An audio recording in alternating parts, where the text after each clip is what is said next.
I never believed in ghosts. Not until I took that job at Velvet Dreams, an adult novelty store on the east side of town. The pay was decent, and the overnight shift meant I could avoid the awkward customer interactions my coworkers always complained about. It was just me, the inventory, and the silence from midnight to 6 a.m. The building itself should have been my first warning. It was this old Victorian house from the 1890s, renovated on the cheap with drop ceilings and fluorescent lights that hummed constantly. The original hardwood floors creaked with every step, and sometimes they creaked when I wasn't stepping at all. My first week was uneventful. I'd straighten shelves, process online orders, and watch videos on my phone during the dead hours. The store had this weird layout because of the old house structure. Rooms branched off in odd directions, with a stock room in what used to be the kitchen and the specialty items section tucked away in a former bedroom upstairs. It was my 8th night when things started. I was at the counter around 2 a.m., sipping on an energy drink I'd brought from home. The can was sitting right next to my hand. I remember because I'd just taken a drink maybe 30 seconds before. I was looking down at my phone, scrolling through social media, when I heard it. A crash. My energy drink had somehow launched itself off the counter. Not tipped over. Not rolled off. It had flown a good 4 feet and hit the wall behind me, spraying sticky liquid all over the outdated carpet. I froze. My heart was hammering so hard I could hear it in my ears. I looked around, but there was nobody. The door hadn't opened. I would have heard the bell. The windows were all closed. There was no draft, no explanation. I tried to rationalize it. Maybe I'd placed it too close to the edge. Maybe the counter was slanted. But I'd been working there for over a week, and nothing like that had ever happened. I cleaned up the mess, my hand shaking slightly, and decided to stay behind the counter for the rest of the shift. No more wandering around. No more going upstairs to the specialty section. 2 nights later, it happened again. This time, I'd learned my lesson. I kept my coffee cup in the middle of the counter, nowhere near the edge. I was being careful. But at 3:17 a.m., I remembered the exact time, because I checked after. My cup suddenly slid across the counter like someone had swiped it with their arm. It flew right off the edge and shattered on the floor. I actually yelped. The sound echoed through the empty store, and that's when I heard it. A voice. It came from upstairs. A woman's voice, soft and distant, saying something I couldn't quite make out. It sounded like she was calling for someone. My blood ran cold. I grabbed my phone, my finger hovering over 911, and I just stood there listening. The voice came again, clearer this time. It sounded like hello, drawn out and questioning, coming from the specialty section upstairs. Every instinct in my body screamed at me to leave, to grab my keys and get the hell out. But I needed this job. Rent was due in a week, and I'd already blown through my savings. So I did the stupidest thing possible. I went upstairs. Each step creaked under my weight, and the fluorescent lights flickered as I climbed. The specialty section was at the end of a narrow hallway, past the bathroom and the storage closet. The door was slightly ajar, which was wrong. I always kept it closed because the light switch was inside, and I didn't like the darkness spilling out into the hallway. Hello, I called out, my voice cracking. Store's closed. You need to leave. No response. I pushed the door open with my foot, reaching around the frame to flip on the light. The room was empty. Mannequins lined the walls, dressed in various costumes and lingerie, their blank faces staring at nothing. Everything looked exactly as I'd left it during my last inventory check. But then I heard it again. The voice. Only this time, it was coming from behind me, from the other end of the hallway. I spun around so fast, I almost lost my balance. The hallway was empty, but I could swear I heard footsteps, soft and deliberate, moving away from me. They descended the stairs, each creak marking their progress. I ran. I don't care how that sounds. I ran down those stairs 2 at a time, my heart trying to burst out of my chest. When I got to the main floor, I grabbed my keys and my jacket, and I was halfway to the door when I heard it one more time, right next to my ear. Leaving so soon, I didn't look back. I was out that door and in my car in seconds. I sat there in the parking lot, engine running, hands gripping the steering wheel so hard my knuckles were white. I watched the store through the windows, but I couldn't see anything moving inside. I called my manager at 4 a.m. and quit over voicemail.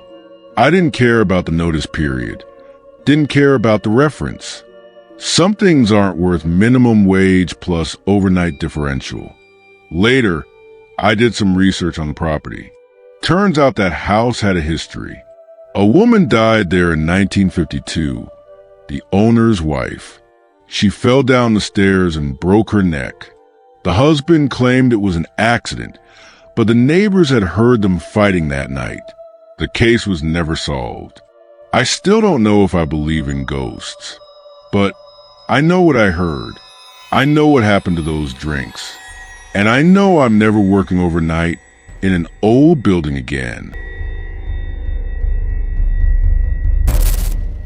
The security job at Morton and Associates seemed perfect.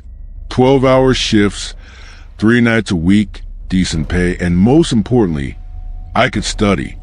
I was working my way through college, and the overnight security gig was supposed to be easy money. Just walk the building every hour, monitor the cameras, and make sure nobody broke in. The office complex was in a quiet suburban area, mostly accounting firms and small tech startups. 5 floors, about 60 offices total. During the day, the place was packed with people in business casual, but at night, it was a ghost town. Just me and the hum of the HVAC system. I'd been working there for about 2 months when the incident happened. It was a Wednesday night in October, unseasonably cold for that time of year. I'd done my 9 p.m. patrol, checked all the doors, and settled into security desk in the lobby with my textbooks. Around 11:30 p.m., I heard it. Crash. The sound of breaking glass, loud and sharp, coming from somewhere above me. I jumped up from my chair, my heart already racing. The sound had come from the upper floors, maybe the 4th or 5th. I grabbed my flashlight and radio, trying to keep my breathing steady. This was it, the moment every security guard trains for, but hopes never happens. I called it into dispatch. Unit 7 to base. I've got a possible break-in at Morton and Associates. Sounds like broken glass on an upper floor. Requesting backup. Copy that, Unit 7. Police are en route. ETA 12 minutes. Do not engage. Observe and report only. 12 minutes. That felt like a lifetime. I took the elevator up to the 4th floor, my flashlight beam cutting through the darkness. The hallway was empty. Office doors closed and locked like they should be. But as I walked, I felt the temperature drop. The cold air was coming from somewhere. Then I found it.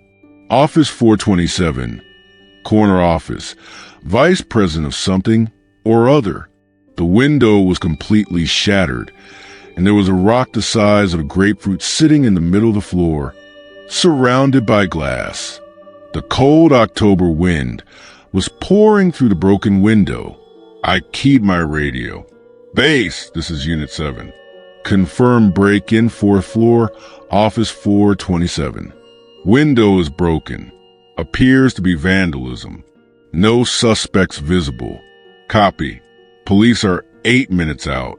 Clear the floor and return to lobby. I should have listened. I should have turned around right then and gone back downstairs. But something felt off.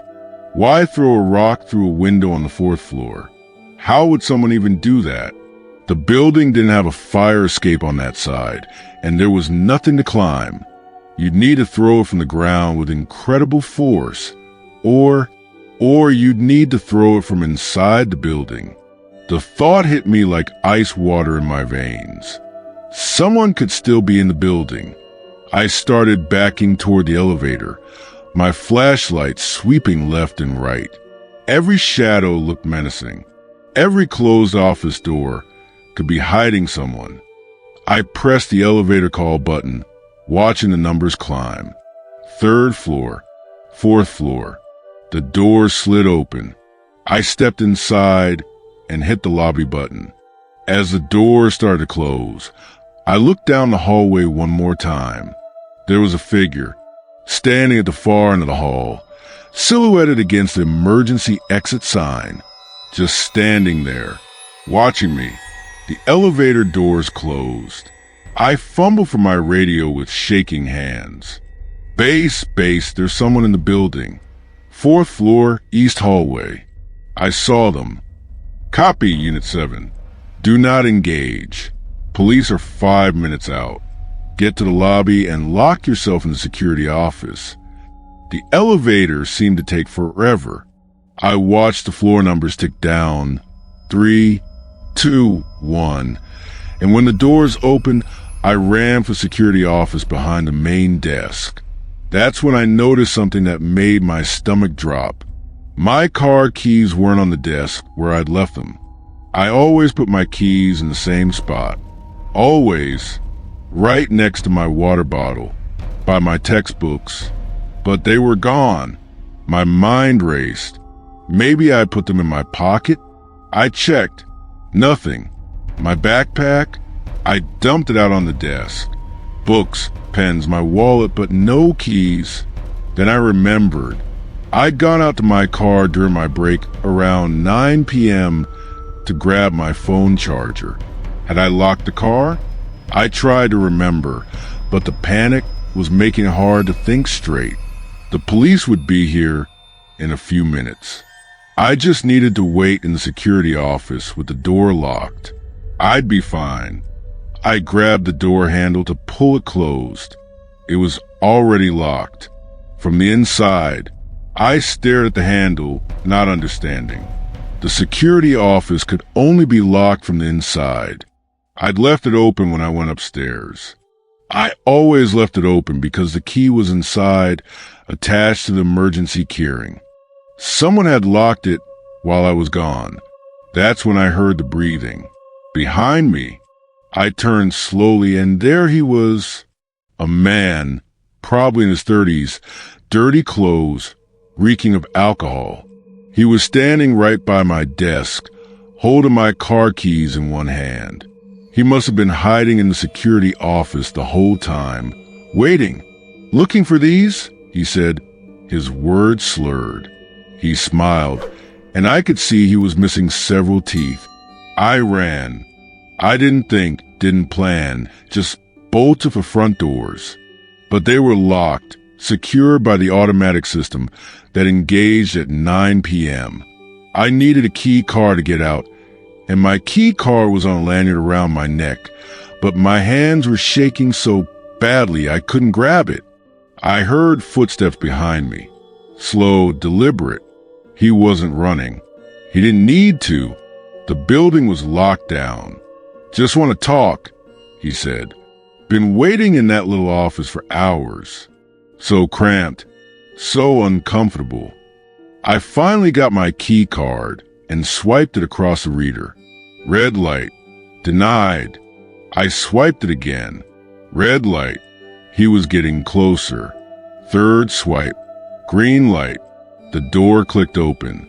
I burst through and ran into the parking lot, screaming for help. The cold air hit my lungs, and I kept running until I reached the street. I looked back and saw him standing in the doorway, illuminated by the lobby lights, still holding my keys.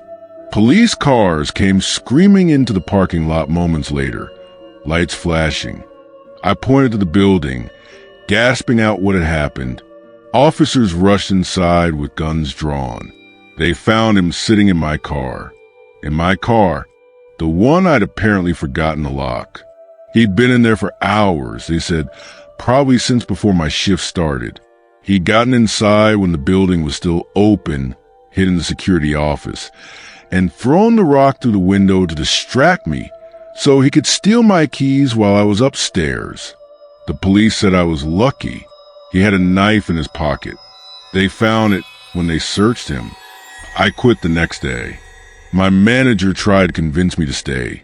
Said they'd increase security, add another guard on overnight shifts. But I was done. Every time I closed my eyes, I saw him standing there, holding my keys, smiling with those missing teeth. The worst part? The part that still keeps me up at night? I remember unlocking my car when I got to work that evening.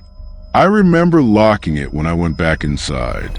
But when the police checked the vehicle, the lock was intact. Not jimmied, not broken, which means he had another way to get in. Or he'd been in there even before I'd arrived, hiding in the back seat, waiting. And I'd driven to work with him right behind me the entire time. I sold that car 2 weeks later. Couldn't stand to sit in it anymore.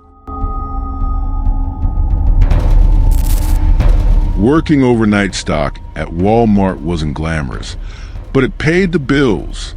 The shift ran from 10 p.m. to 6 a.m., and my main job was unloading trucks and stocking shelves while the store was closed to customers. It was physically exhausting, but mindless enough that I could zone out and let the hours pass. Our Walmart was one of those massive supercenters. Groceries, electronics, automotive, garden center, the works. During my shift, there were maybe 8 of us scattered throughout this cavernous building, and we'd sometimes go hours without seeing each other. I'd been working there for about 6 months when I got assigned to building materials and home improvement. It wasn't my favorite section, lots of heavy lifting, and the aisles were poorly lit compared to the rest of the store. But the worst part was the insulation. The insulation bays were these deep shelves that held massive rolls and bundles of pink fiberglass insulation, stacked sometimes 6 or 7 feet high. They were a pain to organize because the product was awkward and customers would often pull things out and leave them half fallen, creating this chaotic mess that someone, usually me, had to fix. It was a Thursday night, or technically Friday morning, around 3 a.m. I'd been working for 5 hours straight, and I was exhausted. My supervisor had asked me to sort through the insulation bay in aisle C7 because apparently someone had knocked over half the inventory during the day's shift, and it was creating a safety hazard. I grabbed my box cutter and work gloves and headed over. When I got there, I saw what he meant. Several large bundles of insulation had fallen forward, creating this tangled mess that blocked half the aisle. Some of the plastic wrapping had torn, and pink fiberglass was everywhere, making the air itchy just to breathe. I started pulling the fallen bundles out, trying to see what I was working with. The bay was deep, maybe 12 feet from front to back, and dark. The overhead light in this section had been flickering for weeks, and maintenance kept saying they'd fix it, but never did. I pulled out one bundle, then another, stacking them in the aisle so I could reorganize them properly.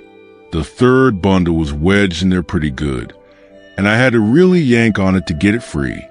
When it came loose, something fell out from behind it, a blanket, not a new one from our inventory.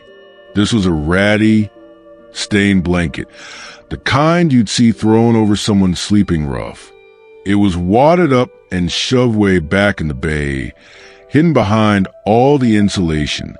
My first thought was that some customer had stashed it back there for some reason. People did weird things in Walmart all the time. But then I noticed there was more stuff back there. A backpack, some empty bottles, food wrappers. Someone had made a nest in the insulation bay. I should have walked away right then. Should have called my supervisor, had him deal with it. But curiosity got the better of me. I pulled out another bundle of insulation to get a better look. The space behind the insulation was larger than I thought. Someone had created a little hollow back there, a hiding space big enough for a person to lie down in. The blanket, the backpack, some clothes, empty liquor bottles. Someone had been living back there, sleeping in our store. Probably during the day when there were crowds to hide in, then hiding in this nest when the store closed at night. I reached back to grab the backpack, thinking I should pull everything out and take it to security office. My hand closed around the strap, and I started to pull it toward me. That's when something grabbed my arm. A hand shot out from deeper in the bay, from a part one couldn't even see, and seized my wrist with crushing strength. I screamed and tried to yank my arm back, but the grip was like a vice. The fingers were dirty, the nails long and broken, and they were pulling me forward, dragging me toward the darkness at the back of the bay. I braced my feet against the shelf and pulled with everything I had. My mind was pure panic, no coherent thoughts, just animal terror. I could hear breathing now, heavy and raspy, coming from the darkness, and I could smell him, unwashed body, alcohol, something worse underneath. Let go! I screamed, let go of me. The hand pulled harder, and I felt myself sliding forward. My shoulder hit the edge of the shelf, and more insulation tumbled down around me. One of my feet lost its grip, and I stumbled forward. For a horrible second, I thought I was going to be pulled completely into the bay, into that dark space with whatever was back there.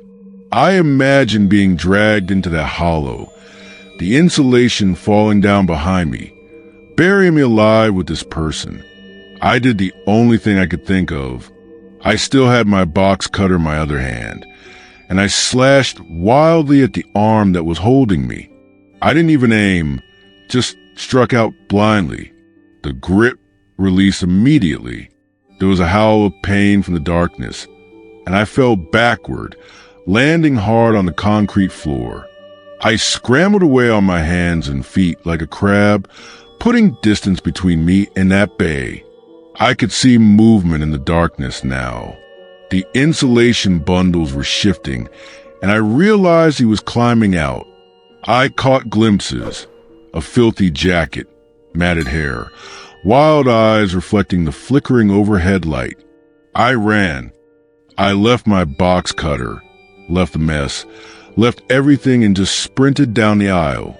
I could hear him behind me, crashing to the fallen insulation, knocking over displays. I was screaming for help, screaming for anyone, but the building was so massive and empty that my voice just echoed uselessly. I made it to the main floor where the night crew congregated, and I ran straight into my supervisor. I was hyperventilating. Couldn't get the words out fast enough. There's someone in the bay, he grabbed me. My supervisor took one look at my face and got on his radio. Within minutes, we had everyone gathered near the front. The overnight manager called the police. When the cops arrived, they searched the store with us. We led them to aisle C7 to the insulation bay, but there was no one there. Just the mess I'd made, the fallen bundles, the scattered belongings, but no person. They searched the entire building, every department, every stockroom, every possible hiding place. They found nothing, but they did find the nest just like I described, and they found blood on my box cutter, so they knew I hadn't imagined it. They took photos, documented everything, and told us to call if we saw anything suspicious. I went to the bathroom while they were searching and discovered I had scratches all the way around my wrist, Deep gouges where those fingers had gripped me. The marks bruised up purple and black over the next few days, and I had to wear long sleeves for 2 weeks while they healed. The police told us later they thought it was a homeless person who'd been camping out in the store.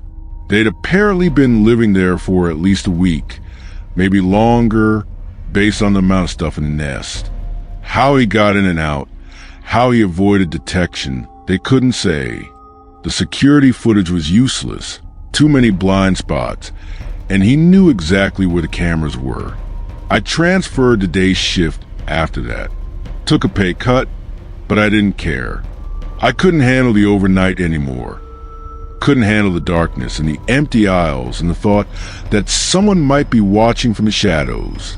The worst part? 2 weeks after the incident, one of the day's shift workers found another nest. Different location. Same setup. Hidden in the seasonal aisle, behind the Christmas decorations. And a week after that, another one in automotive behind the tire racks. He was still there. Maybe it was the same guy. Maybe it was someone different. But they were living in the store, creating these hidden spaces, watching us while we worked, while we shopped, while we went about our lives completely unaware. I quit Walmart 3 months later. Couldn't shake the feeling that I was being watched. Every dark aisle, every tall shelf, every shadow corner. I kept thinking about that hand shooting out of the darkness, those fingers digging into my skin, trying to pull me in. Sometimes I still wake up at 3 a.m., my old shift time, and I remember that moment, that split second when I realized I wasn't alone in that bay, when I felt that grip on my arm and knew that something was about to happen, something terrible that I might not walk away from. I got lucky. The box cutter, the timing, the fact that I could pull away, any of those things goes differently, and who knows what would have happened. Would they have found me stuffed in the back of that bay, hidden behind the insulation, just another piece of trash in the nest? I don't work retail anymore. I don't work nights anymore. And I never, ever go to the store alone after dark, because I know the truth now. The thing they don't tell you when you take those overnight jobs, the thing you only learn when it's almost too late. You're never really alone. Someone is always watching. Someone is always waiting. And sometimes they're close enough to touch.